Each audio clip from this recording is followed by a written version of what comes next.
राज की बात तुझे बता सकता हूँ, लेकिन एक शर्त है। तू ये बात एसीपी प्रद्युमन को नहीं बताएगा। ठीक है, ठीक है। पक्का ना? पक्का। बात ये है फ्रेडी कि आज जब मैं अपने घर में अपनी पुरानी कवर चेक कर रहा था ना, मालूम है मुझे उसमें क्या मिला? मोजे? अबे मोजे से ऊपर उठेगा कि नहीं? मोजे देख में मिले ये कॉलेज के टाइम के लेटर्स, लव लेटर्स। तो ये है आपकी खुशियों का राज। यस, ये लव लेटर्स। कौन है वो? पता नहीं। पता नहीं? अरे यार मतलब पता नहीं कौन थी वो, मैंने पता लगाने की कोशिश की पर पता ही नहीं चला यार। वैसे सालुंके साहब, कोई लड़की आपको लव लेटर्स लिखे, ये बात कुछ हजम नहीं हो रही है। हजम नहीं हो रही है? ये देखने के बाद भी हजम नहीं हो रही है? अभी तो मुझे समझता क्या है रेडी, कॉलेज के टाइम में मैं अपने आप में एक हीरो था, हीरो। अरे अपनी एक स्टाइल थी, बस स्टाइल। कॉलेज को छोड़िए सालुंके साहब, अभी तो आप एक फिल्म के विलन जैसे लग रहे हो। क्या कह रहा था तू? मैं कुछ नहीं कह रहा तू? पक्का? पक्का। अरे यार फ्रेडी भुला दिया। अबे ये बता तू यहाँ आया क्यों था? अरे सालुंके साहब, मैं भी भूल गया था।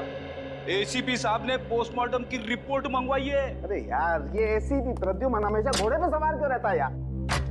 बोला था ना करता हूँ अभी। टाइम लगता है फ्रेडी।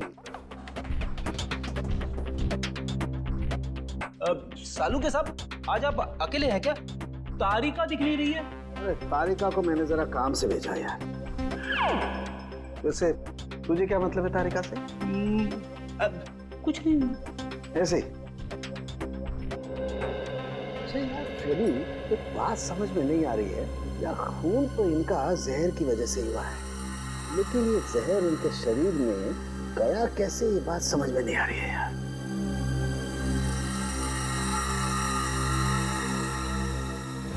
माय गॉड, ये क्या है?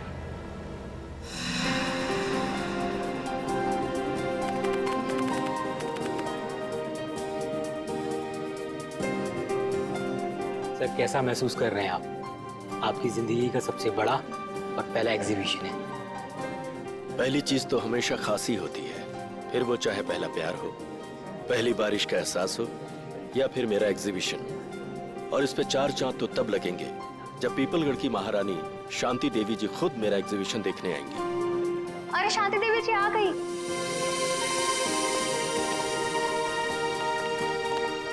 शांति देवी जी नमस्ते। मैं आपका बहुत आभारी हूँ जो आपने इस छोटे कलाकार के लिए अपना कीमती वक्त निकाला। कलाकार कभी छोटा नहीं होता मुकेश जी, और वैसे भी हमें कलाओं से हमेशा से ही लगाव है। आपकी एग्जीबिशन देखते हैं? जी जरूर, आइए। शांति देवी हाय हाय, शांति देवी हाय हाय, शांति देवी हाय हाय। हमारे खिलाफ नारे लगा रहे कि किसकी हिम्मत? वीरेंद्र जा उन्हीं मार दो उन्हें। महारानी जी कैसी बातें कर रही हैं आप? हमारे देश में लोकतंत्र है, डेमोक्रेसी। ऐसे कोई कैसे किसी पर गोलियां चलवा सकता है? हम जानते हैं, इसीलिए अब हम यहाँ एक पल भी नहीं रुकेंगे। शांति देवी जी सुनिए तो। आपने क्या हमें यहाँ अपमानित करने के लिए बुलाया था मुकेश जी? आप फिक्र मत कीजिए, मैं उनको जाकर रोकता हूँ। इसका प्रबंध तो पहले कर लेना चाहिए था आपको। अब हम यहाँ बिल्कुल नहीं रुकेंगे। महारानी जी आप इस तरह से नहीं जा सकती। याद है ना आपको, हमने मीडिया से वादा किया, आज आपकी प्रेस कॉन्फ्रेंस है। प्रेस कॉन्फ्रेंस कैंसिल कर दो। महारानी जी आप ऐसा नहीं कर सकते। अखबार और मीडिया वाले पहले ही आपसे खफा हैं। अगर ये प्रेस कॉन्फ्रेंस कैंसिल कर दी तो उन्हें एक और मौका मिल जाएगा आपके खिलाफ बोलने का। ठीक है, प्रेस कॉन्फ्रेंस शुरू की जाए। हमें पानी ये नहीं, हमारे लिए अपनी बोतल मंगवाइए। देखिए अब आप लोग एक एक करके अपने सवाल पूछ सकते हैं, पर ध्यान रहे महारानी जी यहाँ सिर्फ 15 मिनट के लिए, उसके बाद इन्हें एक जरूरी मीटिंग में जाना, तो फिर देरी किस बात की? हाँ तो शांति देवी जी, मैं आपसे ये पूछना चाहती हूँ कि जब आपके पति यानी कि पीपलगढ़ के महाराजा चंद्रशेखर जी आपके लिए अरबों खरबों की संपत्ति वैसे भी छोड़ चुके हैं, तो फिर आपने मुंबई वाली जमीन का सौदा क्यों किया? जमीन हमारी थी, हमें लगा कि बेचनी चाहिए, तो हमने बेच दी। पर उन लोगों का क्या जो जमीन से बने चौल में रह रहे हैं? उनका तो पूरा का पूरा परिवार सड़क पे आ जाएगा ना। तो इसमें हम क्या कर सकते हैं? हमने तो उन्हें नहीं कहा था कि हमारी जमीन पे आके रहें। महारानी शांति देवी जी, क्या ये बात सच है कि मोहल्ले में रहने वाले लोग आपके फैसले से नाराज होकर आपको धमकी भर चिट्ठियां लिख रहे हैं? हाँ, उन्होंने हमें जान से मारने की धमकी दी है, लेकिन हम ऐसी धमकियों से नहीं डरने वाले। अगर आज हमारा राज होता तो ऐसी गुस्ताखी करने वाले लोगों को कब का हाथी के पैरों तले कुचल दिया होता।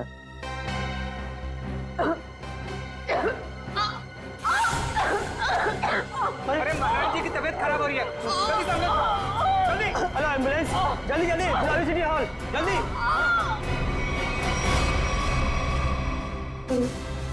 अरे महारानी जी तो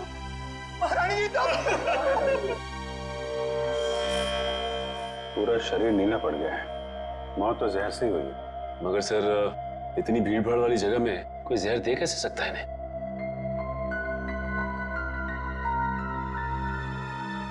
मिस्टर अनिकेत, आप रानी साहिबा के पिए हैं ना?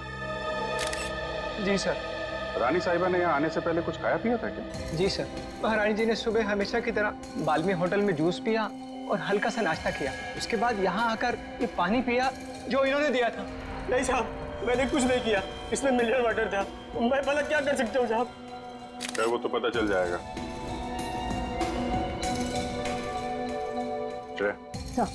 सारी चीजें फोरेंसिक लैब में भिजवा देना। आपके अलावा और कौन जानता था कि रानी साहिबा यहाँ इस फंक्शन में आने वाली? मेरे अलावा तो इस बात की खबर सिर्फ मुकेश जी को थी। अरे मुझे क्यों फंसा रहे हो सर? मैं तो एक सीधा साधा चित्रकार हूँ। मैंने तो महारानी शांति देवी को यहाँ मुख्य अतिथि के रूप में बुलाया था। भला मुझे इनका खून करके क्या फायदा होगा? आजकल जमाना पब्लिसिटी और मार्केटिंग का है। हो सकता है पब्लिसिटी के चक्कर में तुमने ये सब कुछ किया।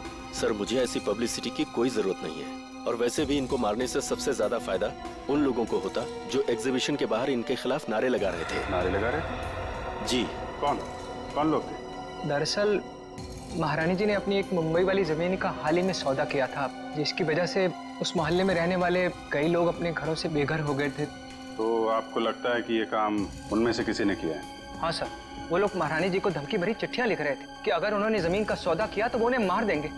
ऐसे इन मोहल्ले के लीडरों को जरा ब्यूरो में बुलवाओ। आइए। अच्छा, ये उन लोगों के लीडर्स जिनकी जमीन शांति देवी ने बिल्डर्स को बेची थी। तो वो तुम लोग हो जो शांति देवी के खिलाफ जगह जगह नारा दे रहे थे? हाँ, लेकिन हमने कोई गलत काम तो नहीं किया ना साहब। भले ही वो होगी किसी पीपलगढ़ की महारानी, मगर सैकड़ों गरीबों को बेघर करने का उन्हें कोई हक नहीं है। तो तुम लोगों ने धमकी भरी चिट्ठी लिखोगे? उनकी जान ले लोगे? नहीं, हमने कोई धमकी भरी चिट्ठी नहीं लिखी, ना ही हमने किसी की जान लेने की कोशिश की। ये हमारे आंदोलन को बंद कराने की साजिश है। चुप! शांति देवी को चिट्ठी तुम में से ही किसी ने लिखी है, समझे? पता है हमें। रेडी? तो कागज और पेन दे दो।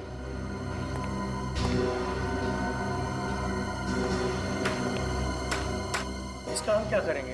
अपना नाम और पता लिखो। साहब, मैं तो अपना नाम भूल गया साहब। क्या? खुद का नाम भूल गए? ठीक है, मेरा नाम लिखो।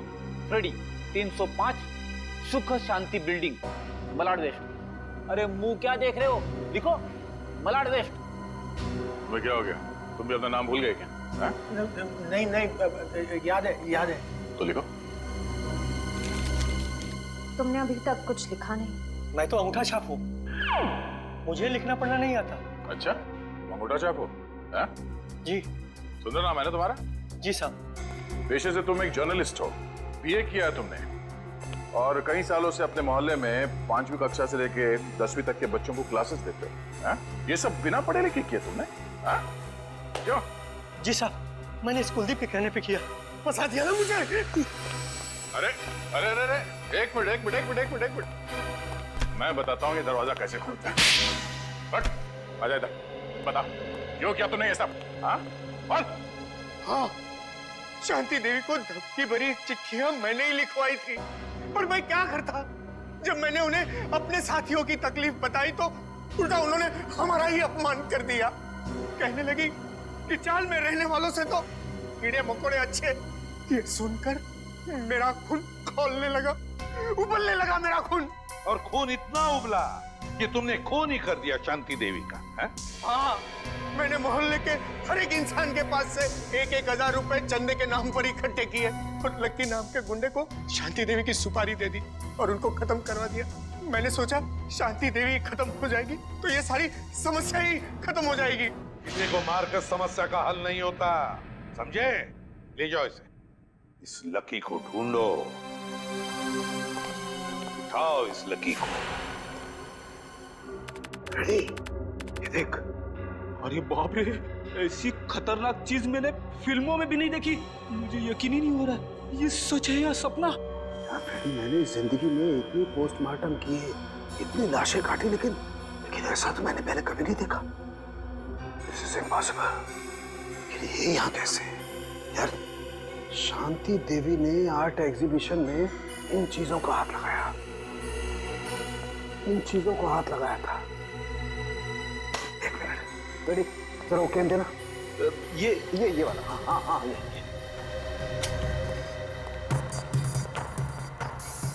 मैं एसीपी साहब को फोन करता हूँ। एसीपी साहब, जल्दी से फॉरेंसिक लैब में आइए, बहुत बड़ी गड़बड़ हो गई है। कमाल है, इसमें से तो किसी भी चीज का रंग नीला नहीं पड़ा। तो फिर ये इनके गले में आया कैसे?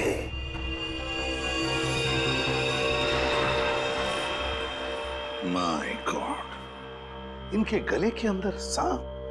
बॉस, अपने सीआईडी के कैरियर में बहुत कुछ देखा, बहुत कुछ सुना, बस यही बाकी रह गया था। लोग तो सांप के जहर से मरते हैं, लेकिन इनके तो गले में मरा हुआ सांप। वही तो, एन गजब की पहली। ना जानकी देवी के खाने में सांप का जहर था, ना इनके शरीर पर कहीं पर भी सांप के डसने के निशान नहीं, और फिर भी एक सांप मिलता है इनके शरीर के अंदर, मरा हुआ सांप। सर, कहीं इन्होंने लंच में सांप तो नहीं खा लिया? नहीं फ्रेडी, नहीं। जरूर किसी ने किसी न किसी तरीके से, धोखे से इनके शरीर के अंदर एक सांप डाल दिया, सांप का जहर डाल दिया है, धोखे से। सर, उन किराएदारों ने बताया था कि उन्होंने शांति देवी को मारने की सुपारी लकी को दी थी। लकी? तो फिर अब लकी ही बताएगा कि शांति देवी के शरीर में उसने सांप डाला कैसे। क्या बात है बॉस, आप इतने परेशान क्यों? अरे राघव, घबराओ नहीं तो क्या करूं? सीआईडी वालों को लग रहा है कि शांति देवी का खून मैंने किया। मतलब शांति देवी का खून आपने नहीं किया? अरे मेरा दिमाग इतना खराब नहीं है राघव कि इतनी बड़ी हस्ती को मारने के बारे में सोचूंगा। मैंने तो सोचा था सिर्फ सुपारी के पैसे ले लूंगा और उन्हें मारूंगा नहीं, लेकिन मुझे क्या पता था कि वो सचमुच मारी जाएंगी और मैं फंस जाऊंगा।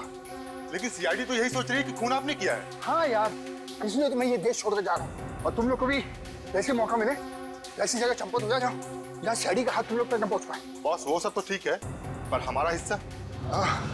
अरे उसके बारे में तो मैंने कुछ सोचा ही नहीं। इतना काफी है कि तुम लोग रख लो। इतने सालों की वफादारी का ये इनाम। ये भी ले लो। इतना काफी है ना, बस। और ज्यादा लालच नहीं। ये मत भूलो कि मैं तुम लोग का बॉस हूँ। बॉस हो नहीं थे। क्या मतलब? मतलब ये कि अब हम तुम्हें इनाम देंगे और इसके बाद तुम्हें सीआईडी से कोई खतरा नहीं होगा। क्या कर रहे हो तुम लोग? तुम्हारा दिमाग तो ठिकाने पर है। सुनो, तुम ये पैसे आपस में बांट लो और किसी सुरक्षित जगह जाके छुप जाओ। क्या तुम्हें पैसे नहीं चाहिए थे राघव? पैसे बहुत है मेरे पास। मैं तो सिर्फ इतना चाहता हूँ कि शांति देवी के खून का केस तुम्हारी मौत के साथ बंद हो। मेरे साथ इतना बड़ा धोखा किया तुमने। कोई अपनी जगह से नहीं लेगा। सीआईडी, खून डालो इन्हें।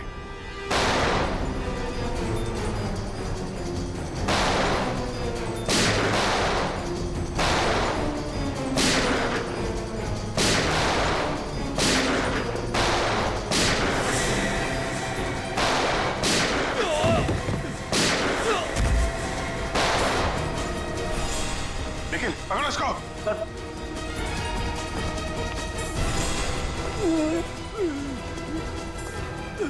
सर, ये तो लकी है सर, गोली मारी गई है। शांति देवी का खून किसने किया? तुमने? नहीं सर, मैंने नहीं। किसने मारी गोली? बोलो।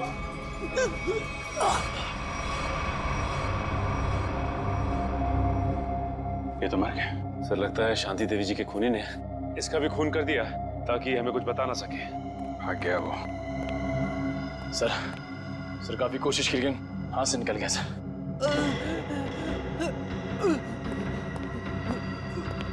ये तो जिंदा है। सचिन, एम्बुलेंस को फोन करो जल्दी, इससे हमें काफी कुछ पता चल जाएगा। हाँ सर, क्या पता चला उस सांप के बारे में? बॉस ये तो एक अफ्रीकन सांप है। अफ्रीकन सांप? हाँ फ्रेडी सर, ये देखिए, इस सांप का नाम है अफ्रीकन ट्रोगा और ये दुनिया का तीसरा सबसे जहरीला सांप माना जाता है। क्या इतना जहरीला सांप? क्या ये सांप हमारे देश में भी पाया जाता है? नहीं श्रेया, यह हमारे देश में नहीं पाया जाता, बल्कि एक अफ्रीका के भी छोटे से टापू मैरियट ओलानो में पाया जाता है। सर शायद शांति देवी अफ्रीका के इस टापू मैरियट ओलानो गई होगी और शायद वहाँ का पानी इन्होंने पिया होगा और पानी में सांपों के अंडे होंगे जो इनके पेट में चले गए होंगे और अंडों से सांपों के बच्चे निकले होंगे, उनमें से एक बच्चा इनके गले तक आ गया होगा और इन्हें काट लिया होगा। बोल बोल सारुण के बोल। नहीं फ्रेडी, ऐसा नहीं हो सकता है। नहीं ना, देखो इंसान के पेट में HCl नाम का एसिड होता है जो बड़ी से बड़ी चीज को भी बहुत जल्दी पचा देता है। यहाँ तक कि ये एसिड लोहे के टुकड़ों को भी बहुत जल्दी गला देता है। एग्जैक्टली। इसलिए अगर इस तरह के अंडे शांति देवी के पेट में चले भी गए होते तो बस कुछ ही घंटों में नष्ट हो जाते। मतलब किसी अलग तरीके से वो सांप शांति जी के गले में गया।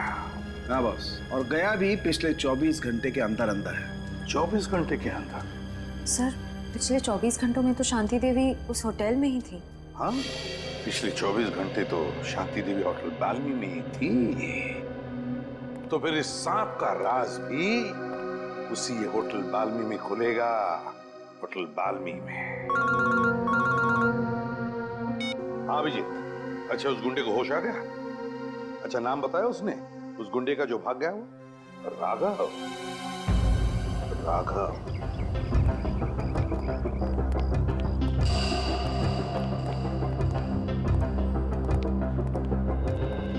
जी कहिए सर। सीआईडी कुछ गड़बड़ हुई है क्या सर? शांति देवी आपके होटल में ही ठहरी थी ना? जी हाँ सर, शांति देवी इसी होटल में ठहरी थी। बहुत बुरा हुआ उनके साथ। जी हाँ, बहुत बुरा हुआ और हमें शक है कि शांति देवी के खून में आपके होटल में से किसी एक का हाथ है। निखिल, सारे स्टाफ को इकट्ठा करो। सर देखिए सर, गलतफहमी हुई आप। हमने साथों में बोला जो हम में से किसी का हाथ नहीं है इसमें। पता नहीं आप लोग ऐसे क्यों कह रहे हैं। पिछले 24 घंटे से वो आपके होटल में थी। यहाँ से सीधे आर्ट एग्जीबिशन में गई और वहाँ पे उनकी मौत हो गई, है कि नहीं? जी हाँ सर, वो यहीं पे थी। इसका मतलब तो साफ है कि उनके पेट में जो सांप मिला हमें वो आपके होटल से ही आया है। अरे नहीं सर, हमारे यहाँ तो चूहा और कॉकरोच तक नहीं है, तो ये सांप कहाँ से आएगा? सांप कहाँ से आया और कैसे आया ये तो हम पता लगा ही लेंगे। आप लोग किसी को किसी पे शक है? कौन कर सकता है शांति देवी का खून? साहब मुझे तो लगता है केतन जी का हाथ है इस खून में। रमन, ये क्या कह रहे हो तुम? अरे मैंने तुम्हारी पेमेंट नहीं बढ़ाई तो इसका मतलब ये कि तुम मुझे सीआईडी के केस में फंसा दोगे? पेमेंट की बात नहीं है साहब, मगर आपने शांति जी के लिए नया लॉन्ड्री वाला क्यों रखा है? अरे मैं क्यों रखूंगा? मैंने किसी लॉन्ड्री वाले को नहीं रखा। एक मिनट, कोई नया लॉन्ड्री वाला आया था यहाँ पे? हाँ साहब, कल रात 9:30 बजे मैंने उसे शांति जी के कमरे में जाते हुए देखा था। जरा देखो, वो आदमी ये तो नहीं था? नहीं साहब, ये वो नहीं है जिसे मैंने शांति जी के कमरे में जाते हुए देखा था। इसे मैंने पार्किंग लॉट में देखा था। पार्किंग? मतलब राघव के साथ कोई और भी मिला है शांति देवी के खून में? उस आदमी ने लॉन्ड्री वाले के कॉस्ट्यूम पहन रखी थी। हाँ साहब। अपना लॉन्ड्री रूम दिखाइए। Please sir. ये रहा हमारा लॉन्ड्री रूम। ये पार्थो है, पिछले 5 सालों से हमारे इस होटल में काम कर रहा है। पार्थो ये सीआईडी वाले। सीआईडी? पार्थो, शांति देवी का खून हो गया मालूम है ना तुम्हें? साहब उस खून में मेरा कोई हाथ नहीं है साहब। अरे भाई वो सब हमें पता है कि तुमने खून नहीं किया। ये बताओ कि किसी नए लॉन्ड्री वाले को देखा क्या होटल में तुमने? हाँ साहब, एक आया था पर आज वो काम पर नहीं आया। शायद आप ही ने तो उसे काम पर रखा था साहब। पार्थो ये कैसी बात कर रहे हो? इससे पहले मैंने किसी भी नए आदमी को अगर यहाँ पे रखा है तो सबसे पहले तुम लोगों से मिलवाया है। ना मैंने मिलवाया है और ना ही सर मैंने किसी को रखा है यहाँ पे। वो आदमी दिखता कैसा था? साहब आदमी तो बहुत लंबा चौड़ा था, पर उतना ही आलसी।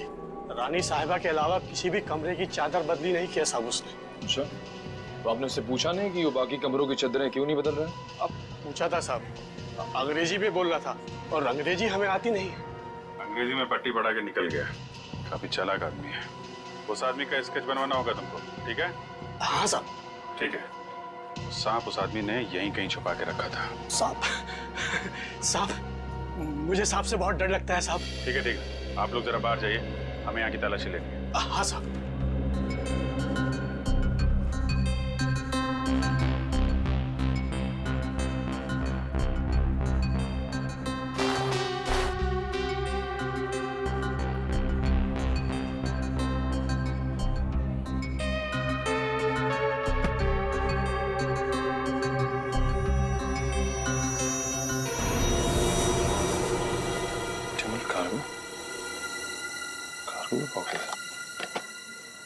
सर, बॉक्स मिला सर।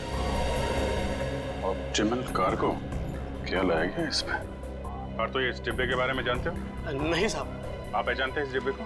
नहीं सर, इस बॉक्स को इससे पहले मैंने कभी नहीं देखा। स्प्रे निकालना सच।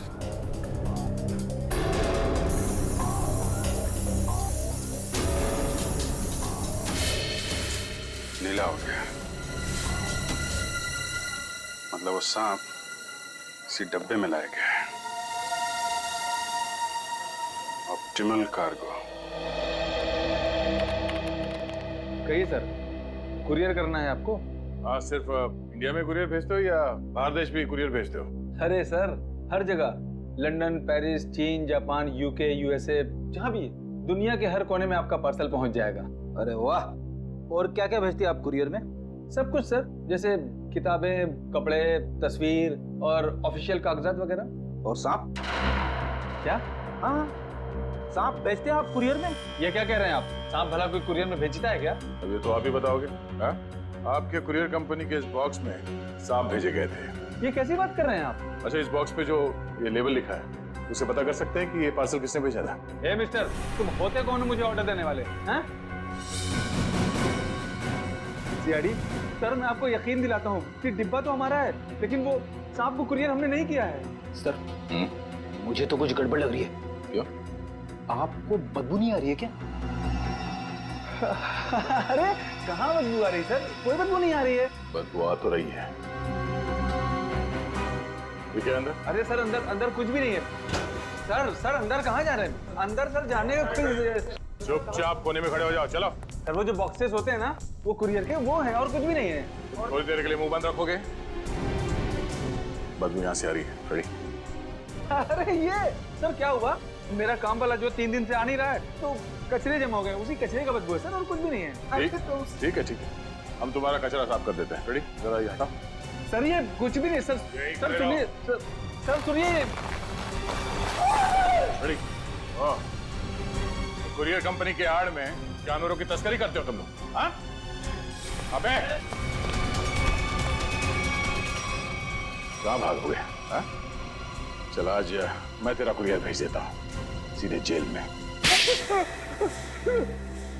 सर मुझे माफ कर दीजिए, मुझे बहुत बड़ी गलती हो गई। मैं आइंदा से जानवरों की तस्करी का ख्याल भी अपने दिमाग में नहीं लाऊंगा सर। चुप! इतने सारे विदेशी जानवर मिले तुम्हारे गोदाम में, हाँ? कब से तस्करी कर रहे हो ये? पिछले 5 साल से। पिछले 5 साल से? और अफ्रीकन सांप, अफ्रीकन ट्रोबा, वो कहाँ से लाया तुमने? किसके कहने पर मंगवाया वो? बताओ। देख, ये सिर्फ जानवरों की तस्करी का मामला नहीं है, एक आदमी का खून भी हुआ है, समझा? तेरे मुंह पे लगा हुआ ये ताला तुझे सीधे फांसी के फंदे तक ले जाएगा। बोल, जल्दी बोल। राघव ने मुझे इसके लिए 5 लाख रुपए दिए थे और अफ्रीका से ट्रोबा सांप मंगवाया था, लेकिन मुझे पता नहीं था कि वो इनका इस्तेमाल किसी की जान लेने के लिए करेगा। अच्छा, तो तुझे क्या लगा इतना खतरनाक जहरीला सांप वो जुर्म करने के लिए नहीं तो क्या अपने घर पे पालने के लिए मंगाएगा? सर मुझे माफ कर दीजिए, मुझसे बहुत बड़ी भूल हो गई। कितने सांप मंगवाए थे? सर 2 सांप मंगाए थे। 2? पर सर, हमें शांति देवी के गले में से सिर्फ एक ही सांप मिला था। हाँ, ये बात तो है, एक ही सांप मिला था। एक ही सांप। और ये कीमती हार, ये कहां से आया तुम्हारे पास है? सर ये हार राघव ने मुझे दिया था मेरे काम से खुश होकर, और कहा था कि ये पीपलगढ़ के राजघराने का हार है सर। पीपलगढ़ के राजघराने का हार? राघव के पास ये हार कहां से आया? वही तो दया, कुछ न कुछ तो गड़बड़ जरूर है, कुछ न कुछ तो गड़बड़ जरूर है। जरूर कोई न कोई तो है उस राजघराने से संबंधित जिसने शांति देवी का खून किया है। हाँ सर, और एक बहुत बड़ी पहेली है जो मेरी समझ में नहीं आ रही सर। इस शांति देवी को मारने के लिए कोई अफ्रीका से सांप क्यों मंगवाएगा? इंडिया से कोई जहरीला सांप उठा लेता या फिर ऐसे ही मार देता। सर, उस पहेली का जवाब इस पेपर में। पेपर में? हाँ सर, इस पेपर में लिखा है कि 20 साल पहले पीपलगढ़ के राजा की मौत अफ्रीका में हुई थी, इस ट्रोबा सांप के डसने की वजह से। हाँ सर, अखबार में लिखा है कि सांप राजा के खाने के थाली में छुपा के रखा गया था, और जैसे ही राजा खाना खाने लगे सांप ने उन्हें डस लिया। हाँ सर, पीपलगढ़ के गांव वालों का कहना है कि राजा की मौत में उनकी पत्नी रानी शांति देवी का हाथ था। राजा की मौत में रानी शांति देवी का हाथ था? तो फिर दया, अब 20 साल बाद कोई ना कोई तो है जो राजा की मौत का बदला लेना चाहता है, उसी सांप के डसवाने से जिस तरह से राजा की मौत हुई थी। पीपलगढ़।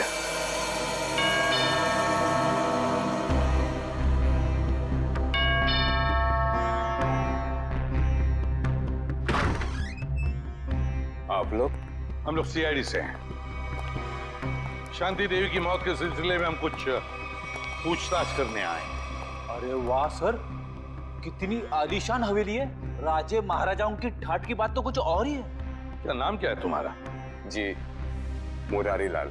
मुरारी लाल, एक बात बताओ, हमने सुना है कि राजा साहब की मौत में रानी साहिबा का कुछ हाथ था।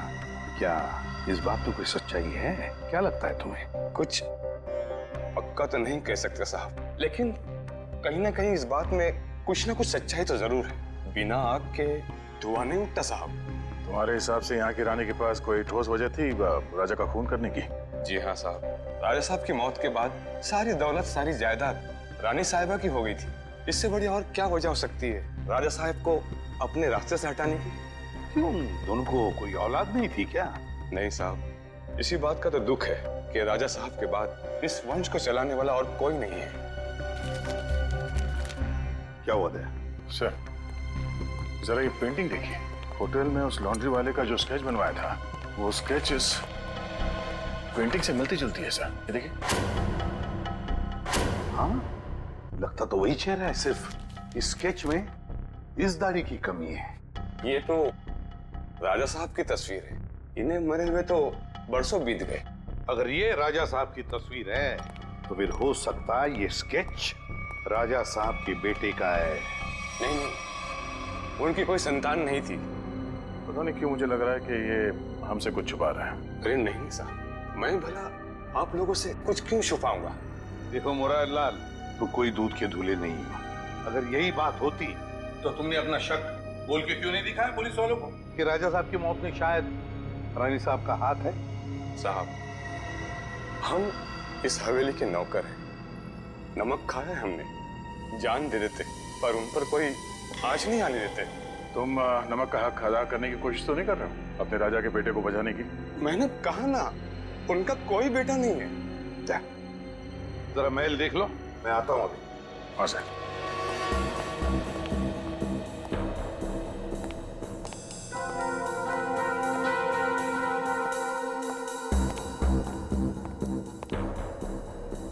नमस्ते साहब, मेरा नाम शंभू है साहब। आप यहाँ रानी शांति देवी की खूनी की तलाश में आए? हाँ, तुम जानते हो शांति देवी का खून किसने किया है? नहीं साहब, इतना तो मुझे नहीं मालूम, लेकिन इतना जरूर मालूम है साहब कि मुरारी आपसे झूठ बोल रहा है साहब। मुरारी झूठ बोल रहा है? कैसा झूठ?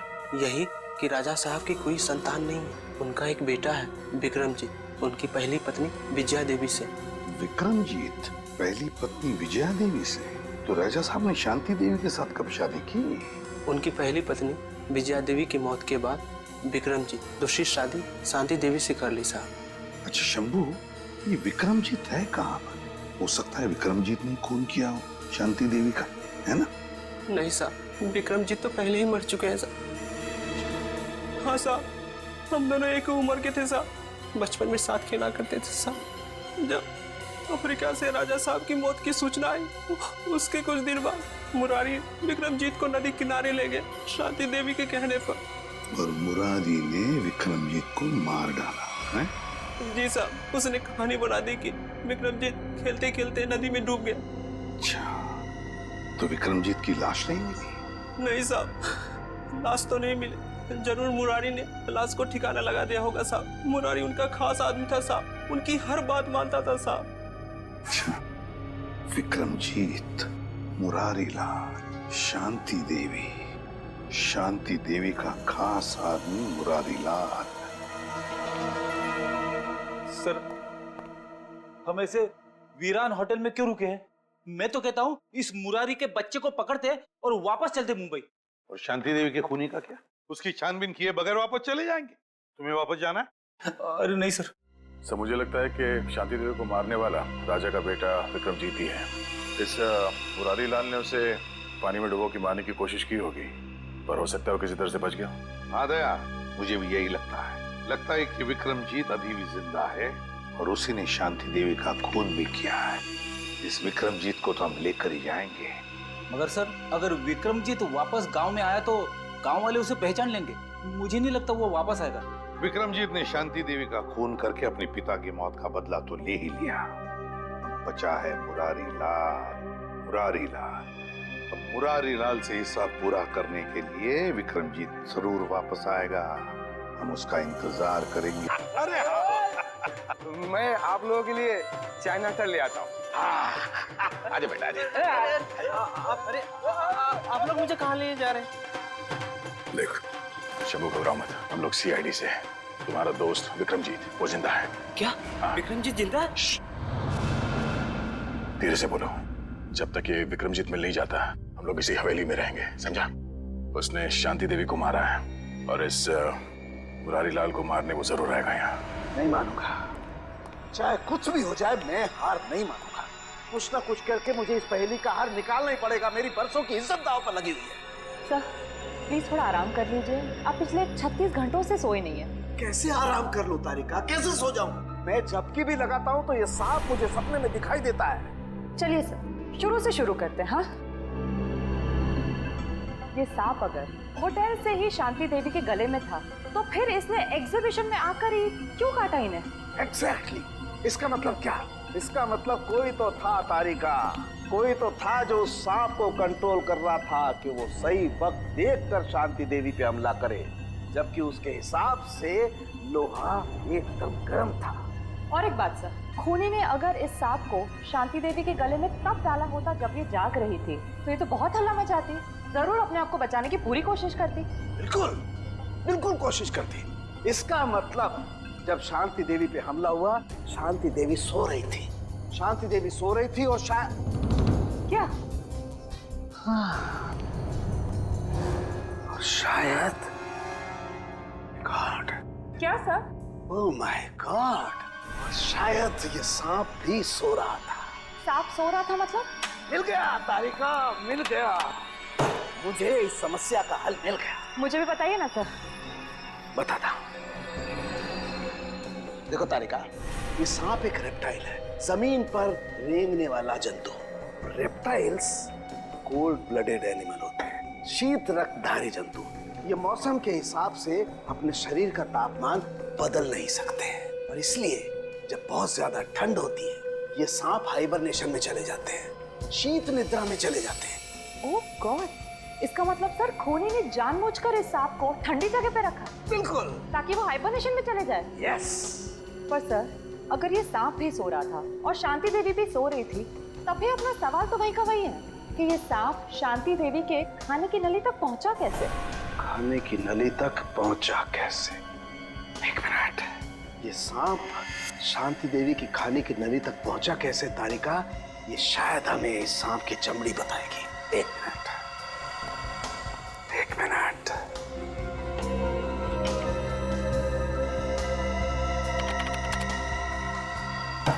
यस, ये देखो तारिका, ये क्या है? Poppy seed oil.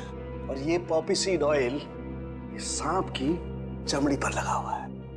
लेकिन सर, सांप तो ऐसा कोई तेल अपने शरीर से निकालते नहीं है ना? Exactly right. तो इसका मतलब क्या?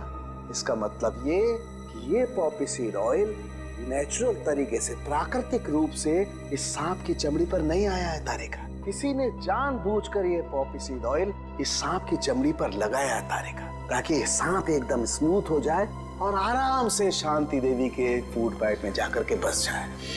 और जब ये सांप शांति देवी के फूड पाइप में जाके बस गया तो इनके खाने की नली की गर्मी की वजह से सांप जाग गया और जाग कर इसने शांति देवी के फूड पाइप के अंदरूनी हिस्से में डस लिया, जिसकी वजह से शांति देवी की मौत हो गई। और क्योंकि शरीर के अंदर इस सांप को भी ऑक्सीजन नहीं मिला होगा, ये भी मर गया। एग्जैक्टली। लेकिन सर, वो विक्रमजीत का क्या, जो इस सब के पीछे है? वो तो अब तक गायब है। मिलेगा तारिका वो। क्या हम लाइट चालू रखकर विक्रमजीत पर नजर नहीं रख सकते? क्यों फ्रेडी, अंधेरे से डर लग रहा है क्या?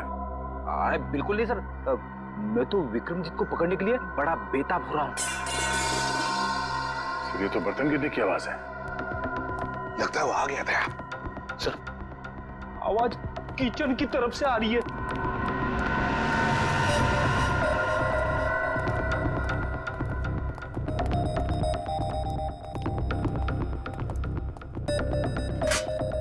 तो बर्तन गिरा हुआ है। बिल्ली ने गिराया होगा। नहीं फ्रेडी, बिल्ली नहीं। ये देखो, मुरारी का बिस्तरा खाली है। अरे कहीं मुरारी को कुछ कर तो नहीं दिया उसने?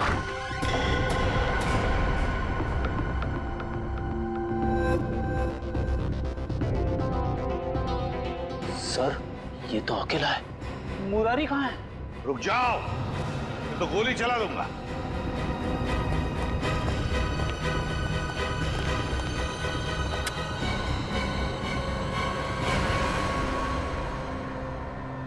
मुरारी लाल कहाँ जाने की तैयारी थी? हवेली छोड़ के जा रहा हूँ साहब, हमेशा हमेशा के लिए। क्यों, डर तो नहीं लग रहा था कि विक्रमजीत तुम्हें मार न दे? हैं? तो विक्रमजीत के बारे में आप लोगों को पता चल ही गया। हाँ, सीआईडी वालों से सच कभी छुपता नहीं, समझे? सीआईडी वाले? मतलब आप शंभू के रिश्तेदार वाले नहीं हो, सीआईडी वाले हो? हाँ, सीआईडी वाले। क्यों, कहाँ है विक्रम? विक्रमजीत कहाँ है? आप लोगों को सच तो मालूम पड़ गया, लेकिन आधा अधूरा। मैंने राजकुमार विक्रमजीत को नहीं मारा, बल्कि उसकी जिंदगी बचाई।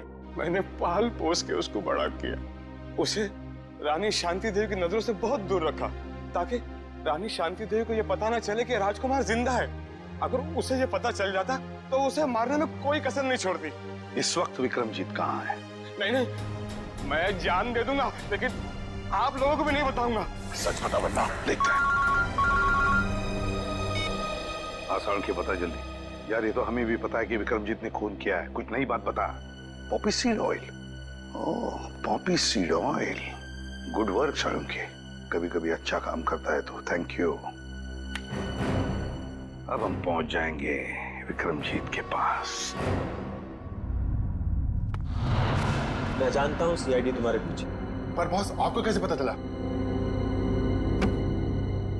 ये लो, इसमें 5 लाख रुपए हैं और तुम्हारा नकली पासपोर्ट। आज शाम को 6 बजे की फ्लाइट है, लंदन निकल जाओ। शुक्रिया बॉस। अरे पैसे तो गिन लो। क्या बॉस, आप भी।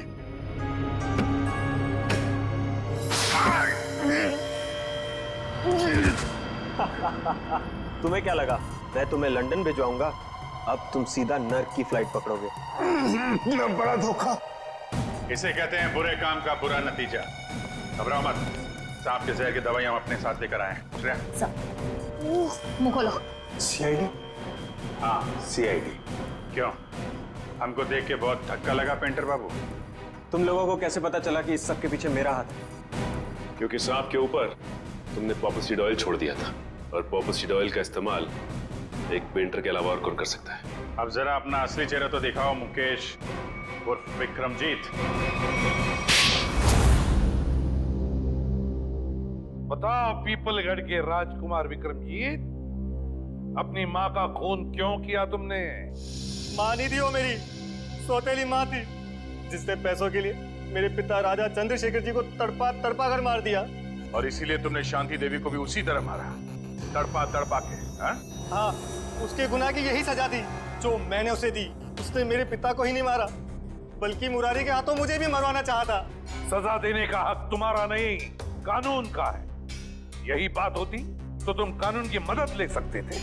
उसने मेरे पिता को मारा था, इसलिए उसे भी मारने का हक सिर्फ मुझे ही था। तुम्हारे मुकेश बनने के पीछे क्या मकसद था?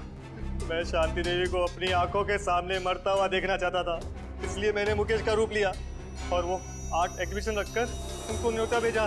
फिर तुमने दीपक को 5 लाख रुपए दिए और अफ्रीका से वो जहरीला सांप मंगवाया और फिर खुद एक लॉन्ड्री बॉय बनकर शांति देवी के कमरे में गए और पॉपी सीड ऑयल के जरिए वो सांप शांति देवी के गले में उतार दिया।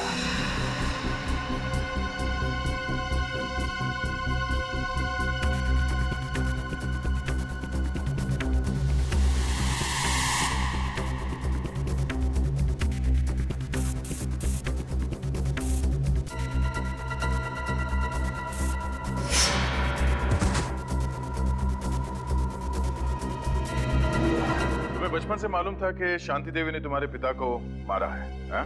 तो फिर तुमने इतने सालों तक इंतजार क्यों किया और यही समय क्यों चुना शांति देवी का खून करने के लिए? क्योंकि मुझे सही समय का इंतजार था। सही समय का इंतजार, और तुम्हारा सही समय आ गया जब शांति देवी ने अपनी मुंबई की प्रॉपर्टी 300 करोड़ में बेच दी। विक्रमजीत, तुम्हें बदला नहीं चाहिए था, तुम्हें चाहिए था 300 करोड़ और वो सारी जायदाद, है ना? 300 करोड़ बहुत बड़ी रकम होती है, पर आपको ये कैसे पता चला?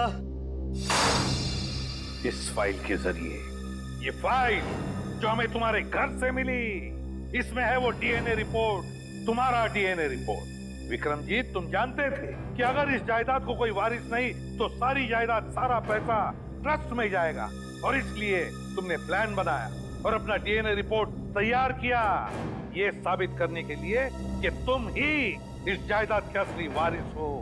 पर अफसोस, वो 300 करोड़ की लालच, वो जायदाद की लालच तुम्हें राजगद्दी पर नहीं, फांसी के फंदे पर ले जाएगी।